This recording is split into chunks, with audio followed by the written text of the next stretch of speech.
মৰিয়নি চাহ বাগিচা এলেকাত বৃদ্ধি কিশোৰী গৰ্ভৱতী হোৱাৰ ঘটনা। সপ্তম শ্ৰেণীৰ ছাত্ৰীয়ে এম্বুলেন্সতে জন্ম দিলে সন্তান। পোহৰলৈ আহিছে এমাহতে কেইবাগৰাকী নাবালিকা গৰ্ভৱতী হোৱাৰ।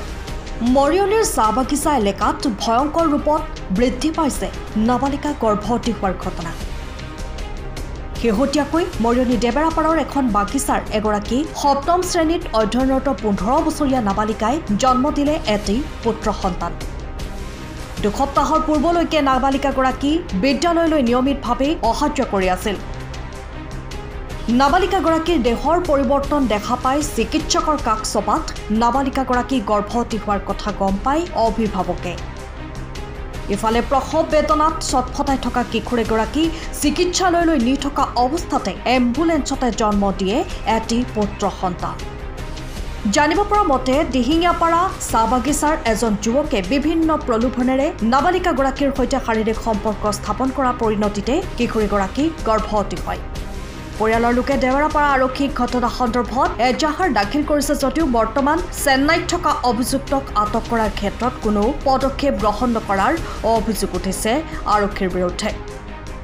কিছুদিন পূৰ্বে JMCHত মৰিয়নিৰে আন এগৰাকী বিদ্যালয়ত অধ্যয়নৰত ছাত্ৰীও সন্তান প্ৰসৱ কৰা ঘটনাই ৰাজ্যত তীব্ৰ প্ৰতিক্ৰিয়াৰ সৃষ্টি কৰিছিল। পুনৰ এনে ঘটনাই এতিয়া চিন্তিত কৰি তুলিছে সচেতন ৰাজ্যক। তথ্য অনুসৰি বিগত এমাহতে মৰিয়নিৰ দিহিঙীয়াপাৰা চাহ বাগিচাৰ কেইবাগৰাকী নাবালিকা গৰ্ভৱতী হোৱাৰ চাঞ্চল্যকৰ তথ্য পোহৰলৈ আহিছে।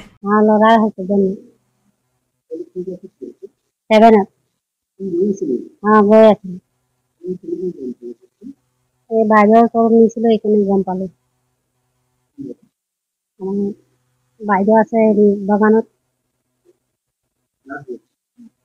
নাচ বাইদেউ আমাক ক'লে কি ছোৱালীটো আমি হস্পিটেল নিছিলোঁ। হস্পিটেল পৰা তাৰপিছত ভৰিকেইটা ফুলি গৈছিলে, এইটো নিলোঁ। তাৰপিছত ক'লে কি বোলে প্ৰেগনেণ্ট আছে, ছোৱালী দুজনী এনেকৈ ক'লে। তাৰপিছত ছোৱালীটো ফোন ক'লোঁ 7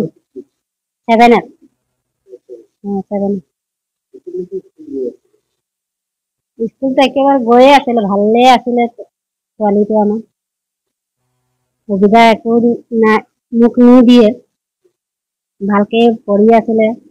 তাৰপিছত গৰম বন্ধ দিছিলে, তাৰপিছত আৰু স্কুল গ'লে আমি ছোৱালীটোক ক'লোঁ যে ভালকে পঢ়িবি আৰু ঘৰতে থাকিবি, তেনেকৈ ক'লোঁ। তাৰপিছত ঘূৰা ফুৰা চব বন্ধ কৰি দিলে। আমি ছোৱালীজনী বন্ধ কৰিলে, ঘৰতে আছিলোঁ। তাৰপিছত তেনেকৈ শুনিলোঁ। তাৰপিছতে স্কুল নাই যোৱা, ঘৰতে আছিলোঁ। ল'ৰা হৈছে ৰাস্তাতে হ'লে।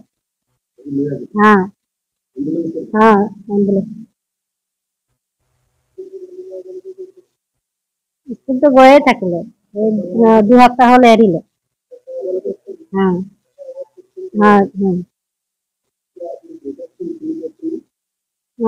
তাৰ ল'ৰাটোক চিনি পাইছে, বাগানেৰে হয়।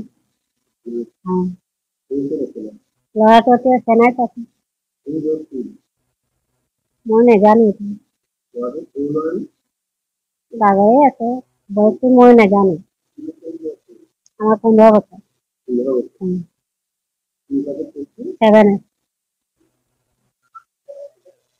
জনাইছে।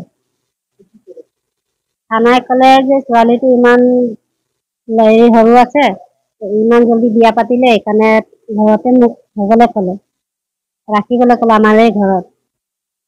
তাৰপিছত 18 বছৰ হ'ব, তেতিয়া নিব ল'ৰাটো, তেনেকৈ ক'লে।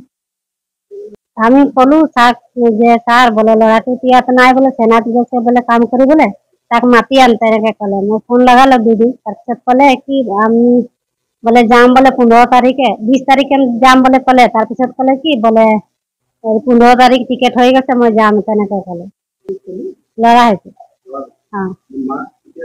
ঠিকে আছে মা আৰু ল'ৰা ঠিকে আছে ব্যুৰো ৰিপৰ্ট টাইম অফ আছা আপুনি ঘৰখনত জাপানী চৌকাত দৰ্জা খিৰিকী গ্ৰিল গেট আদি লগাব বিচাৰে নেকি যিবোৰ দীৰ্ঘদিন অটুট থাকিব তেন্তে পলম নকৰিব আমাৰ বিপণীলৈ আহক যোৰহাটৰ একমাত্ৰ আমাৰ বিপণীত এনে উন্নত সামগ্ৰী উপলব্ধ এই মেচিনটোৱে বেণ্ড কৰা হয় দৰ্জা চৌকাত আৰু উইন্ডো বনোৱা হয় বাকি আমাৰ গেনব্লাইজত হয় এইবিলাক আমাৰ ঠিকনা শ্ৰীৰাম এলুমিনিয়াম চেণ্টাৰ ডিচিবি তিনিআলি তৰাজান যোৰহাট 785006 যোগাযোগৰ নম্বৰ 8638967754 অথবা 9401552548 পাল্লা বনোৱা আছে তো গেলভেনাইজৰ হয় এটো প্ৰেছ ষ্টিল বুলি কয় তো গেলভেনাইজৰ উইন্ডো হয় ইয়াত ষ্টিলৰ মেবিলাক গ্ৰিল দিয়া আছে এক্সট্ৰাকে গ্ৰিল প্ৰয়োজন নাই গ্ৰিল সব লাগি গৈছে আৰু ইফালে মস্কিটো নেটও দিব পাৰে এটো মস্কিটো নেট এফালে বেক সাইডে মস্কিটো নেটৰ পাল্লা আছে পকাত নিপিনে